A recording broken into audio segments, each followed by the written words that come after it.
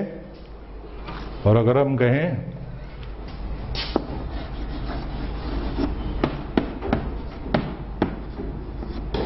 لعلہ،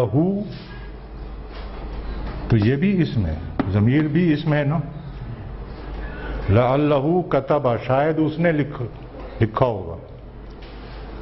لعلہ یکتب، شاید وہ لکھے گا.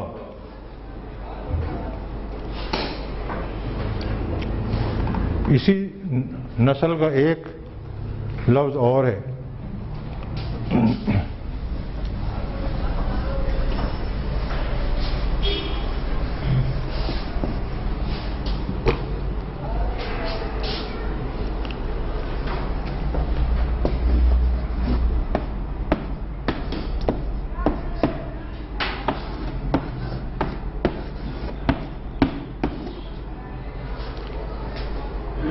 کاش.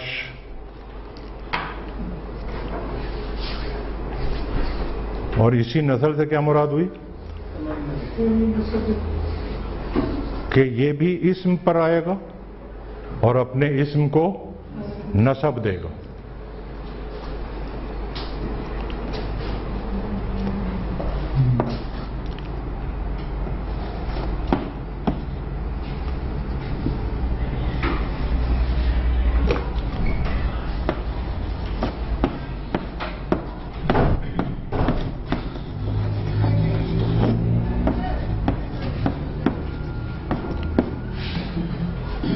لیت المعلم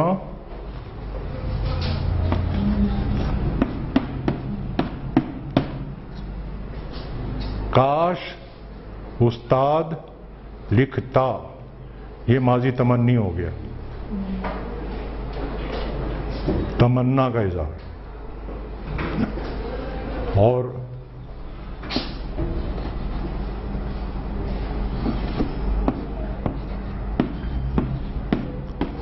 لیتہ، کاش وہ، لیکن آئے گا ضمیر پہ ہی. البتہ اس لفظ میں ایک گنجائش ہے کہ جب جملے کا تقاضا ایسا ہو کہ لازماً کاش کا مفہوم فعل میں ہی پیدا کرنا ہے تو پھر اس میں ماں کا اضافہ کر دیتے ہیں.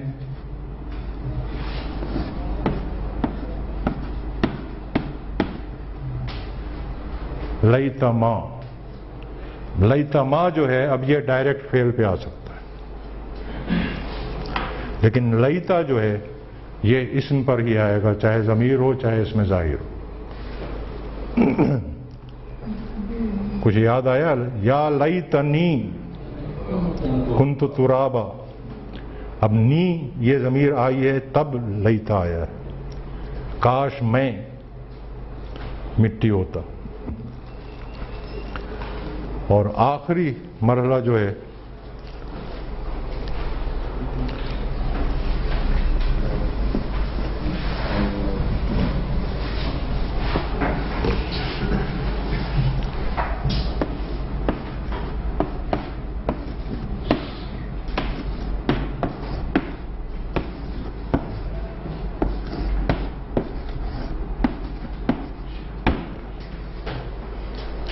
یہ کیا ہے؟ یہ شرطیہ ہے. اور شرطیہ میں عام طور پر دو افعال آتے ہیں، دیکھیں اس میں بھی دو افعال آئے ہیں، بوتا،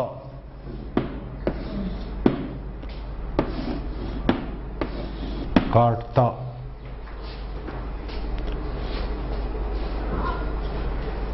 تو عربی گرامر میں اس کو کہتے ہیں شرط اور اس کو کہیں گے جواب شرط. اور اس کا مسئلہ بہت آسان ہے. شرط پر آپ لو لگا دیں. لو کے معنی ہیں اگر. ویسے کبھی کبھی یہ کاش کے معنی میں بھی استعمال ہو جاتا ہے لیکن وہ جملے میں پتہ لگ جاتا ہے. اگر لو معنی اگر، پہلے آپ لو لگا دیں اور جواب شرط پر لام زبر لا.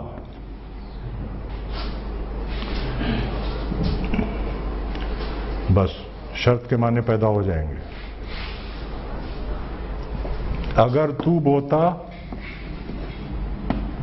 لو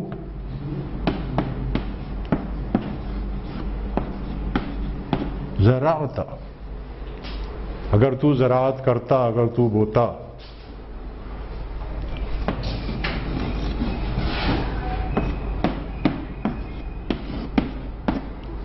لحسدت، تو ضرور کاٹتا.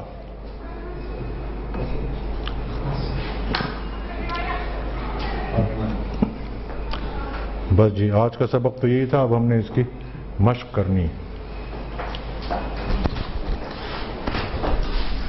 اچھا جی، اعوذ باللہ من الشیطان الرجیم، بسم اللہ الرحمن الرحیم. ڈاکٹر صاحب کاپی بند، قلم بند. کانا کے معنی ہاں تو وہ لکھنے نہیں، سمجھنے ہیں. کانا کے معنی تو لکھے ہوئے آپ نے یاد کر لیے، اب سمجھنے کا مسئلہ ہے. کل یہ مشق نمبر 38 میں 7 نمبر کا جو جملہ آیا تھا، وَكَانَ فَضْلُ اللَّهِ عَلَيْكَ عَظِيمًا، اس میں ترجمہ عام طور پر ملے گا قرآن مجید میں، اور آپ پر اللہ کا بڑا فضل ہے، عظیم فضل ہے. اللہ کا فضل عظیم ہے. یعنی کانا کا ترجمہ پھر ہے میں، اس لیے کہ اگر لفظی ترجمہ کر دیں کانا کا اور ترجمہ یوں کریں کہ آپ پر اللہ کا بڑا فضل تھا، تو معلوم یہ ہوا کہ تھا جب یہ آیت اتری تو پھر نہیں ہے، اور حضور صلی اللہ علیہ وسلم نبی وقت ہیں تا قیام قیامت، پھر وہ فضل نہیں رہے گا. اور سب سے بڑا مسئلہ آتا ہے، اور مختلف کئی مقامات ہیں قرآن مجید میں، وَكَانَ اللَّهُ عَلِيمًا حَكِيمًا. اس کا لفظی ترجمہ کریں تو پھر ایمان گیا کہ اللہ علیم اور حکیم تھا، نعوذ باللہ من ذالک. تو یہ مسئلہ کیا ہے، اس کو سمجھنا ہے. دیکھیں اردو میں سمجھیں پہلے.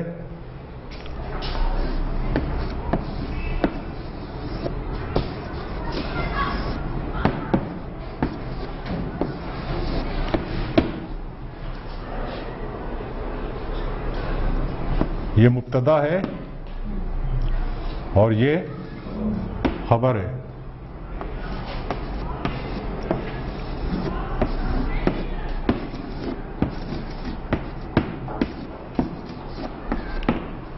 آدمی کام چور ہے، اس میں بھی یہ مبتدا ہے اور یہ خبر ہے. لیکن ان دونوں خبروں میں کوئی فرق نظر آتا ہے آپ کو؟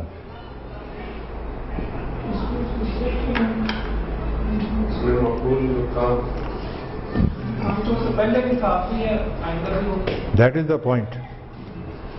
یہاں پر خبر جو ہے یہ تو ایک پرٹیکولر سچویشن کی ہے، ایک وقت کی ہے. یہ جو خبر ہے جسے آپ انگریزی میں کہتے ہیں کلاسیکل ٹروتھ، آفاقی صداقت،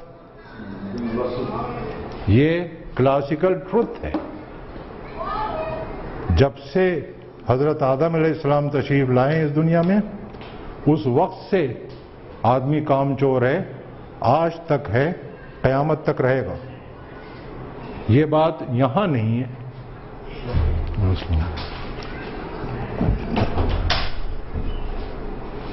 تو کچھ آفاقی صداقتیں ہوتی ہیں جو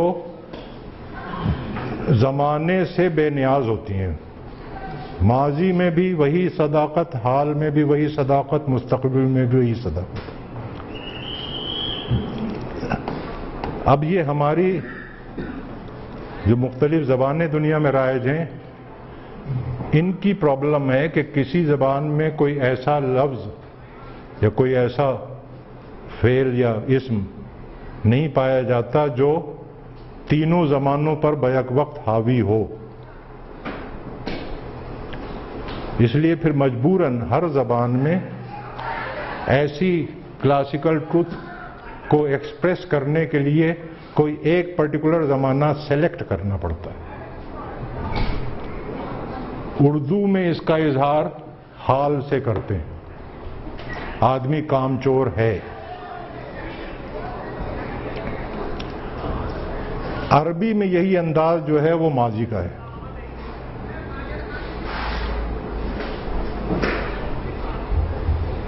تو جب ترجمہ کیا جائے گا، اگر آدمی کام چور ہے کا ترجمہ آپ جملہ اسمیہ میں کر دیں، جو عربی جاننے والا ہے اس کے سمجھ میں بات نہیں آئے گی۔ اگر زیادہ سے زیادہ وہ یہ سمجھے گا کہ ایک وقتی سچویشن کی بات ہو رہی ہے، کسی پرٹیکولر سچویشن میں ایک آدمی نے کام چوری کی تھی، اس کی خبر دی جا رہی ہے، وہ اس کو کلاسیکل ٹروتھ نہیں سمجھے گا۔ اسی طرح سے کلاسیکل ٹروتھ جو عربی میں کانا کے ساتھ ایکسپریس کی جاتی ہیں، اس کا ترجمہ آپ ماضی کے صیغے میں کر دیں تو اردو جاننے والا اس کو ماضی کی ایک بات سمجھے گا، اسے کلاسیکل ٹروتھ نہیں سمجھے گا۔ تو بس یہ ہے اصل بات، اور اس میں فرق کرنے کا گرامر کے حساب سے یا الفاظ کے حساب سے کوئی چیز نہیں ہے، جملے کے مفہوم سے پتہ لگتا ہے۔ اس میں آپ دیکھیں، آدمی بیٹھا ہے، کوئی بتانے کی ضرورت نہیں ہے، آپ کا ذہن خود تسلیم کرے گا کہ ہاں یہ ایک اسپیسیفک سچویشن کی بات ہے۔ اردو میں آپ کہیں آدمی کام چور ہے، آپ کا ذہن تسلیم کرے گا کہ یہ کلاسیکل ٹروتھ کی بات ہو رہی ہے۔ تو اسی طرح سے جملے کے سینس سے پتہ لگ جاتا ہے، جہاں کلاسیکل ٹروتھ کی بات ہوگی کانا کے ساتھ عربی میں، اس کا جب ہم اردو میں ترجمہ کریں گے تو اب یہ ہماری اردو کی مجبوری ہے کہ ہمیں اس کا ترجمہ، چونکہ اردو میں کلاسیکل ٹروتھ کا ایکسپریشن حال میں ہوتا ہے، اس لیے ہمیں اس کا ترجمہ پھر حال میں کرنا پڑتا ہے۔ تو یہ ہے قرآن مجید میں جہاں بھی آپ دیکھیں گے کانا کا حال میں ترجمہ کیا گیا ہے، اس کی اصل وجہ یہ ہے کہ وہاں پر کوئی اسپیسیفک سچویشن کی خبر نہیں ہے بلکہ کلاسیکل ٹروتھ کی خبر ہے۔ وہاں پر پھر کانا کا ترجمہ ہے میں ہوگا، ادروائز کانا کا ترجمہ تھا میں ہوگا۔ اچھا جی، اب ہم نے آگے چلنا ہے، لیکن کبھی کبھی ایسا ہوتا ہے وہ گاڑی کو آگے بڑھانے کے لیے پہلے تھوڑا سا ریورس گیئر لگاتے ہیں، پھر گاڑی آگے لے کے جاتے ہیں۔ تو تھوڑا سا ریورس گیئر لگائیں۔ حصہ اول میں جو چیزیں ہم نے پڑھی تھیں، حصہ اول میں ایک ہم نے اعراب بھی پڑھا تھا۔ اعراب کسے کہتے ہیں جی؟ کچھ یاد ہے کہ بھول گئے؟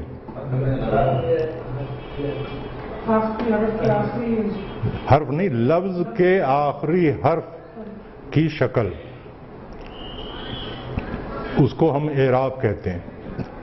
اور حرکات و اعراب کا فرق بھی سمجھا تھا ہم نے۔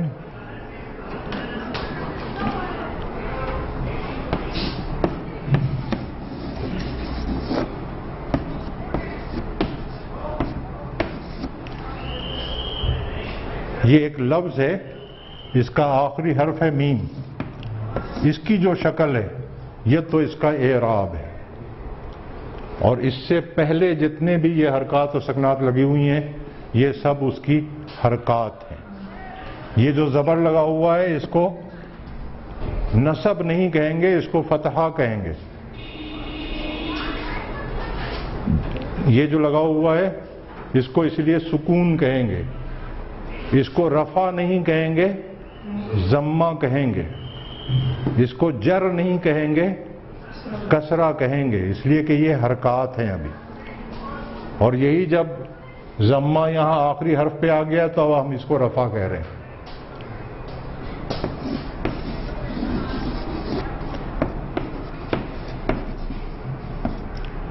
المسلمہ، اب یہی آخری حرف پر جب یہ آ گیا تو اب یہ فتحہ نہیں رہا بلکہ نصب ہو گیا، اور یہی آخری حرف پر جب المسلمی، اب یہ کسرہ نہیں رہی، اب یہ جر ہو گئی۔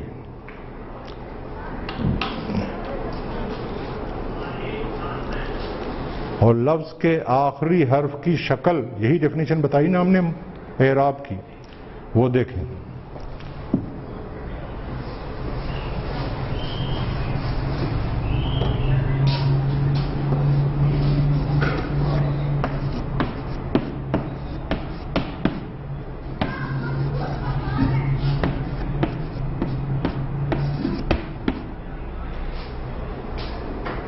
اب اس کا اعراب کہاں ہے؟ مانی، یہ آخری حرف کی شکل ہے، من سے چینج ہو کے مانی ہوا ہے، یہ حالت رفع ہے اس کی. اور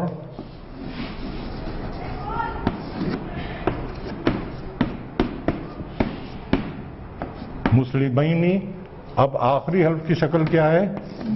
مینی، یہ اس کی حالت نصب بھی ہے اور حالت جر بھی ہے. تو اس لیے اعراب کو ہم کہتے ہیں کہ آخری حرف کی شکل، اور حرکات الگ ہیں، اعراب الگ ہیں. اسم کے کتنے اعراب پڑھے تھے ہم نے؟ سب بھول بھال گئے آپ لوگ، کوئی نہیں پڑھا تھا؟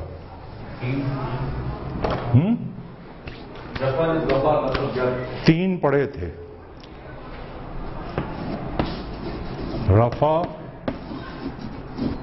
نصب، جر.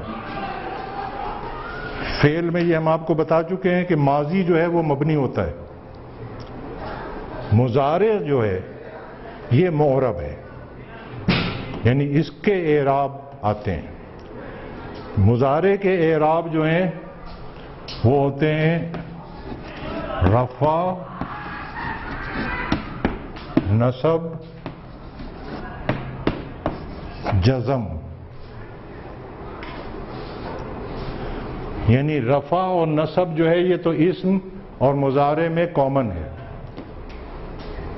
لیکن جر اسم میں ہوگی، مضارع میں نہیں ہوگی. جزم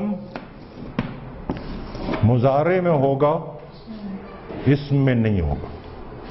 یہ ایک فرق ہے.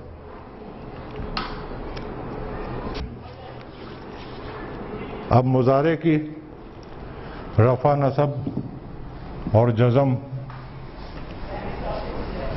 یہ جو آپ نے گردان یاد کی تھی مضارع کی، یفعلو، یفعلان، یفعلون، تفعلو، تفعلان، یفعلنا، افعلو، نفعلو تک، یہ پوری گردان مضارع مرفوع کی ہے.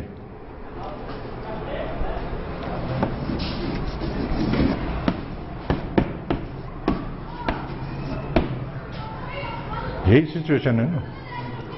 آخری حرف یہاں پر لام کلمہ جو ہے،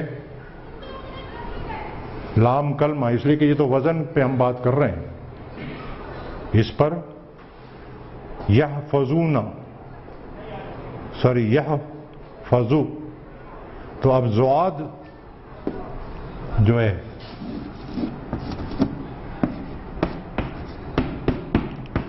اب اس میں آخری حرف جو ہے وہ زواد ہے، تو لام کلمہ، یہ یاد رکھیے گا.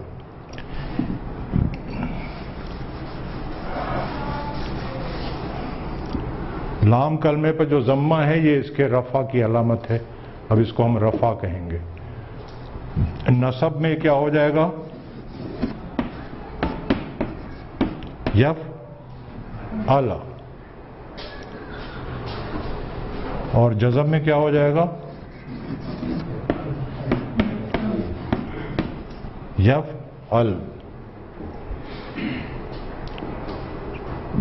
اب نوٹ کریں یہ کیا ہے اور یہ کیا ہے؟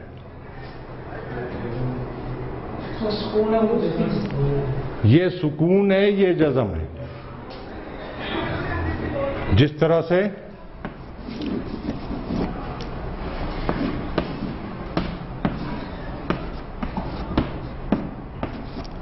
المسلموں میں یہ ضمہ ہے، یہ رفع ہے. اسی طرح سے یفعل میں یہ علامت سکون ہے اور یہ جزم ہے. اسم میں جو ہم نے اعراب کی مختلف شکلیں پڑھی تھیں، کتنی پڑھی تھیں کچھ یاد ہے؟ تعداد صرف 5 شکلیں پڑھی تھیں، اور ان کی براڈ کیٹیگرائزیشن ہم نے کی تھی اعراب بالحرکت اور اعراب بالحروف. کیوں جی یاد آیا کہ آ گیا یاد؟ شکر الحمدللہ. یہ جو ہم نے آپ کو بتایا تھا المسلمو، یہ اعراب جو ہے یہ اعراب بالحرکت ہے. اور جو ہم نے آپ کو بتایا تھا مسلمانی، یہ مانی جو اعراب ہے یہ اعراب بالحروف ہے. اسی طرح سے مضارع میں بھی اعراب بالحرکت بھی آتے ہیں اور اعراب بالحروف بھی آتے ہیں. یہ جو ہیں یہ اعراب بالحرکت ہیں، یفعلو، یفعلا، یفعل. اعراب بالحروف کہاں آئیں گے؟ اس کے لیے ذرا ہم گردان لکھ لیں پوری، پھر اس کو ہم دیکھیں گے کہاں کہاں کیا کیا آتا ہے. دیکھ سکتے تھوڑا ٹھہر جائیں.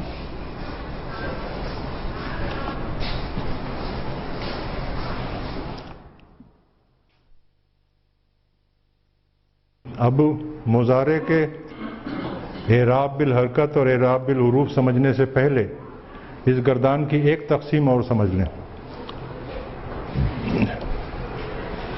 یفعلانے میں یہ جو آنی ہے یہ کیا ہے؟ تثنیہ کے صیغے کی علامت، ضمیر کی علامت. اونا یہ جمع کے ضمیر کی علامت. النا یہ جمع مؤنث کے ضمیر کی علامت ہے. لیکن یفعلو میں ضمیر کی علامت کہاں ہے؟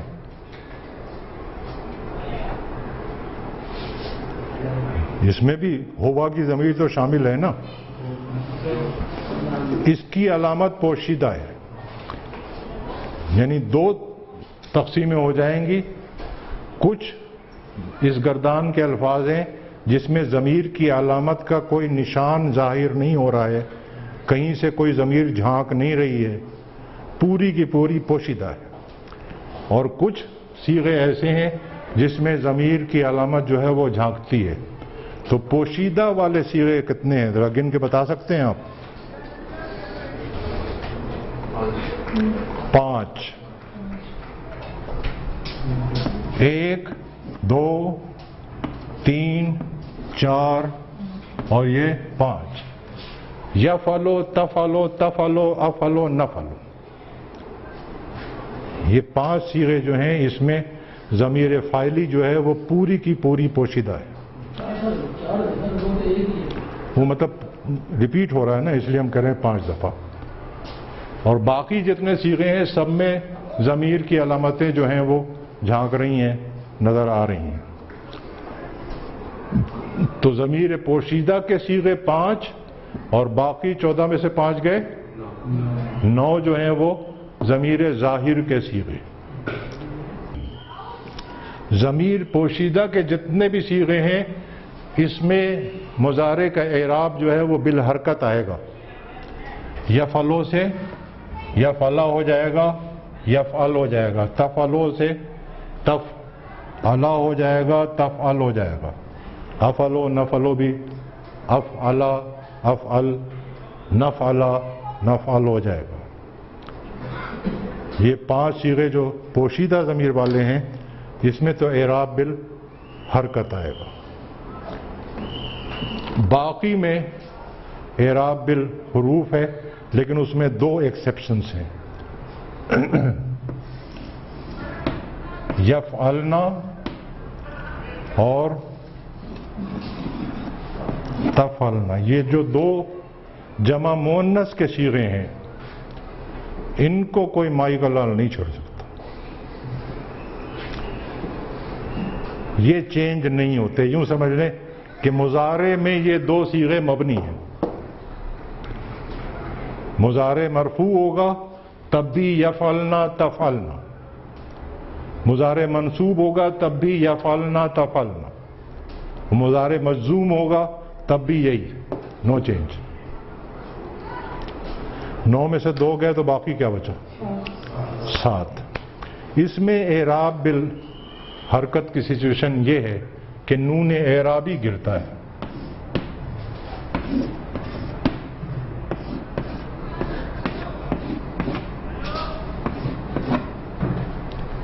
1 2 3 4 5 6 1 کہاں گیا؟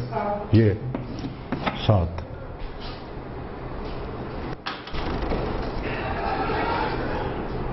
اور اب نوٹ کریں جس طرح سے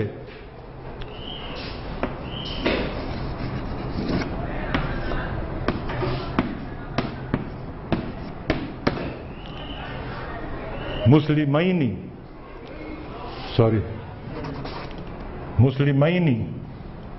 یہ حالت نسب بھی ہے اور یہ حالت جر بھی ہے. اسی طرح سے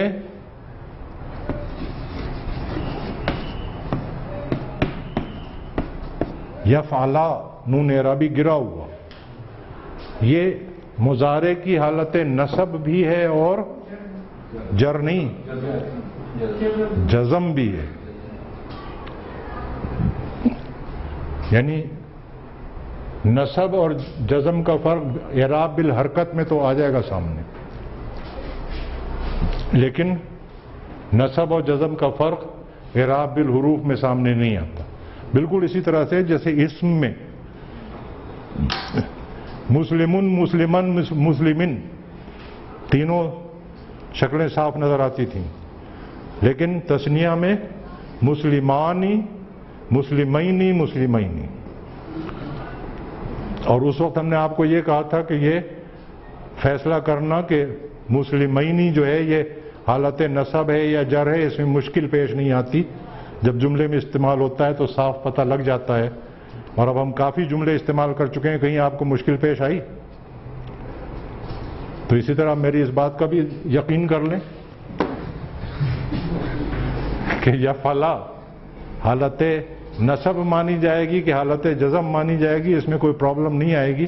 جب جملے میں استعمال ہوگا تو ہم صاف پہچان لیں گے کہ یہ حالت نسب ہے یا حالت جزم ہے.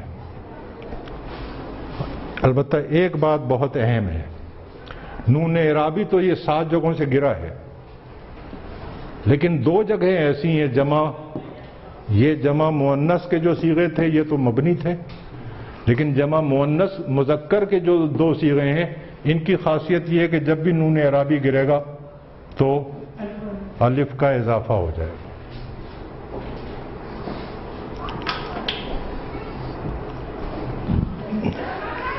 اس سے پہلے بھی کہیں نون اعرابی گرایا آپ لوگوں نے؟ مرکب اضافی میں مسلمون جمع سالم کا یا وہ تثنیہ میں تو خیر اس میں یہاں بھی کچھ نہیں ہوتا ہے، جمع سالم کے صیغے سے مسلمون نون اعرابی گرتا تھا تو وہاں الف کا اضافہ نہیں ہوتا تھا. جمع سالم کا اسم کا صیغہ جب مضاف بن کے آئے گا نون اعرابی گرے گا تو الف کا اضافہ نہیں ہوگا. اور فعل مضارع کے یہ 2 جو ہیں جمع مذکر کے 2 صیغے غائب اور مخاطب کے، ان سے جب نون اعرابی گرے گا تو الف کا اضافہ ہوگا. اور یہ چونکہ ابھی ہم وہاں پہنچے نہیں ہیں، ہم وہ مثال نہیں دے سکتے آپ کو، ورنہ پھر آپ جب ہم تیسرا حصہ ختم کر لیں اس وقت اگر آپ یاد دلائیں تو میں آپ کو مثال دے کے پھر سمجھا سکتا ہوں کہ یہی الف سے پکڑا جاتا ہے معنی کا فرق، کہ اسے مضاف مضاف الیہ مانا جائے یا فعل اور فاعل یا فعل اور مفعول مانا جائے. وہ فرق پھر یہیں سے پکڑا جاتا ہے الف کے اضافے سے. اگر الف کا اضافہ ہے تو ہم کہیں گے یہ مضارع ہے اور آگے اس کا فاعل یا مفعول آ رہا ہے، اور اگر الف کا اضافہ نہیں ہے تو پھر ہم کہیں گے کہ یہ مضاف ہے اور آگے اس کا مضاف الیہ آ رہا ہے. سوری فاعل نہیں آئے گا، وہ مضارع کے ساتھ پھر مفعول آئے گا، اس لیے کہ وہ حالت جر اسم کی آئیڈینٹیکل ہوتی ہے. تو مثال ابھی نہیں دے سکتا، لیکن یہ ہے بہت اہم. اس سے فرق پتہ لگتا ہے کہ مضارع سے نون اعرابی گرا ہے یا اسم کے جمع سالم سے نون اعرابی گرا ہے.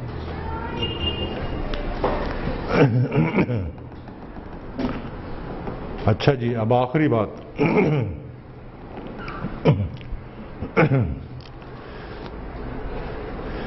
اسم کی جب ہم نے اعرابی حالت پڑھی تھی تو ہم نے دیکھا تھا کہ اسم کا اعراب چینج ہونے کی دو وجوہات ہوتی ہیں بالعموم، براڈر کیٹیگری جسے ہم کہتے ہیں۔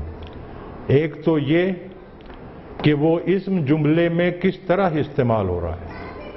اگر بطور فاعل کے آ رہا ہے تو وہ اسم رفع میں ہوگا، بطور مفعول کے آ رہا ہے تو وہ اسم نصب میں ہوگا، اگر وہ ما اور لیسا کی خبر بن کے جملے میں آ رہا ہے تو وہ اسم حالت نصب میں ہوگا۔ اور دوسری وجہ یہ ہوتی تھی کہ کوئی عامل صاحب تشریف لے آتے تھے اور وہ اپنے عمل سے پھر اعرابی حالت تبدیل کر دیتے تھے، جیسے انا، اب ہم نے لعل بھی کل پڑھ لیا، لیتا بھی کل پڑھ لیا، یہ وہ عوامل ہیں جو اسم پر داخل ہوتے ہیں اور اسم کی اعرابی حالت کو تبدیل کر دیتے ہیں، رفع سے اسے نصب میں لے آتے ہیں۔ حروف جارہ کی پوری فہرست آپ نے یاد کر لی؟ کیوں جی بٹ صاحب یاد کی کہ نہیں؟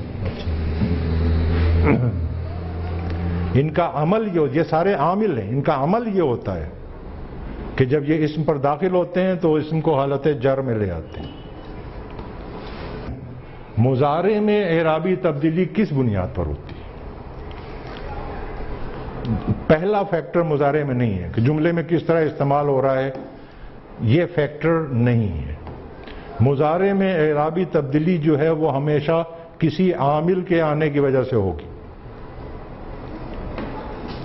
کوئی ایسا لفظ یا کوئی ایسا حرف جو عمل کرتا ہو مضارع کے اعراب پر، وہ جب مضارع پر داخل ہوگا تو مضارع میں اعرابی تبدیلی آئے گی، وہ رفع سے یا تو نصب میں جائے گا یا جزم میں جائے گا۔ تو وہ عوامل جو مضارع کو نصب دیتے ہیں ان کو ہم کہتے ہیں نواصب مضارع، یعنی مضارع کو نصب دینے والے، اور جو مضارع کو جزم دیتے ہیں انہیں ہم کہتے ہیں جوازم مضارع، یعنی مضارع کو جزم دینے والے۔ اور اب آگے ہم نے یہی پڑھنا ہے کہ نواصب مضارع کیا ہیں، وہ کون سے عوامل ہیں جو مضارع کو نصب دیتے ہیں، اور جوازم مضارع کیا ہیں، وہ کون سے عوامل ہیں جو مضارع کو جزم دیتے ہیں۔ لیکن یہ تو انشاءاللہ اب اچھا آج فرائیڈے ہے، اب انشاءاللہ منڈے کو ہم شروع کریں گے نواصب مضارع سے۔ فی الحال یہ جو ہم نے گردان میں دیکھا ہے نصب اور جزم کی چینجز، اس کی تھوڑی سی مشق کر لیتے ہیں۔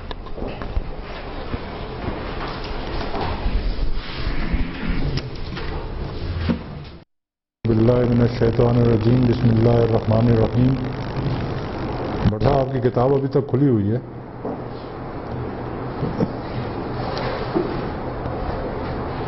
اب ہم نے نواصب مضارع پڑھنے، یعنی وہ عوامل جن کی وجہ سے مضارع جو ہے وہ نصب میں آتا ہے۔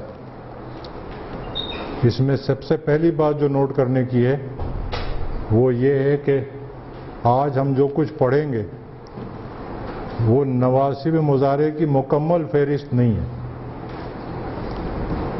جو زیادہ استعمال ہونے والے ہیں، جو زیادہ ضروری ہیں قرآن فہمی کے لیے، ان کا ہی مطالعہ کریں گے۔ لیکن اس مطالعے کے بعد آپ یہ نہ سمجھیں کہ آپ عالم فاضل ہو گئے۔ اور اس میں سب سے پہلے ہم لیتے ہیں ایک عامل ہے لن۔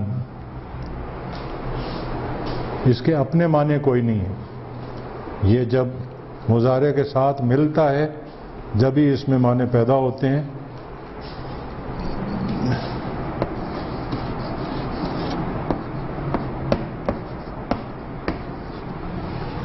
یفعلو کے کیا معنی ہیں؟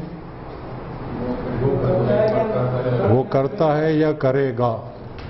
اور جب ہم یہ کہیں کہ